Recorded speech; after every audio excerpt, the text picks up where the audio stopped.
While the Tuna Tonelada Festival celebrates the wealth of the seas, there is also its culture and its people.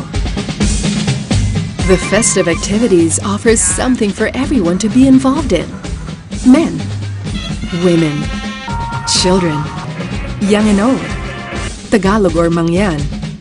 Everyone is invited to partake of the merrymaking. The youngsters are given their time to shine, not only in the street dancing event, but also in a ballroom dancing competition. While even the seniors have a special senior night, where they get dressed in their finest and dance the night away to familiar favorites.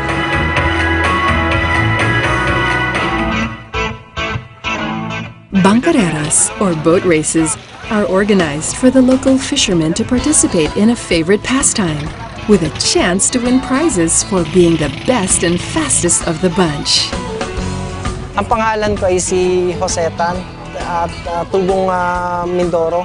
Narito kami ngayon para mapagbigyan namin ang lahat ng mga isda na yung kanilang hilig sa pangangarera ng bangka.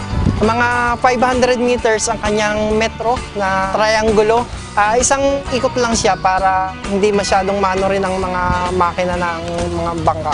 Importante ito sa bawat mangisda para malaman nila yung tamang pitch ng kanilang bangka, yung LC.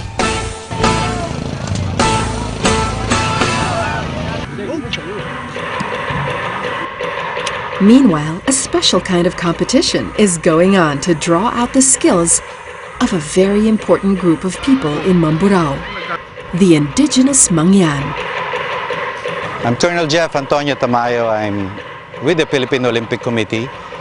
The Tribal Games is part of the celebration of this festival in Mamburao. Tribal Games basically is to bring back the old culture, the old value system of the mga katutubos.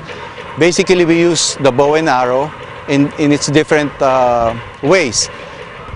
Ang katutubo ay papana mula sa taas ng puno or papana sila sa tumatakbo at pumapana. So we try to integrate all of the spontaneous use of the bow and arrow. Now, ang mga katutubo dito ay iba-ibang grupo. Ang gusto natin ay sila ay magsama-sama sa isang gantong paligsahan. In diversity, there is strength. At the same time, in these activities like this, we develop these inherent qualities ng mga katutubo. One is, sa cultural presentation nila, protecting their dialect, yung mga oralist na tinatawag, yung mga kanta nila sa sarili nilang wika, describing what their value system, kung ano yung buhay nila nung araw. Ako po si Jerry Manalo, taga Sitio Calaminta, Walacac, Santa Cruz, Occidental Mindoro. Ako po ay tribong Mangyan Iraya.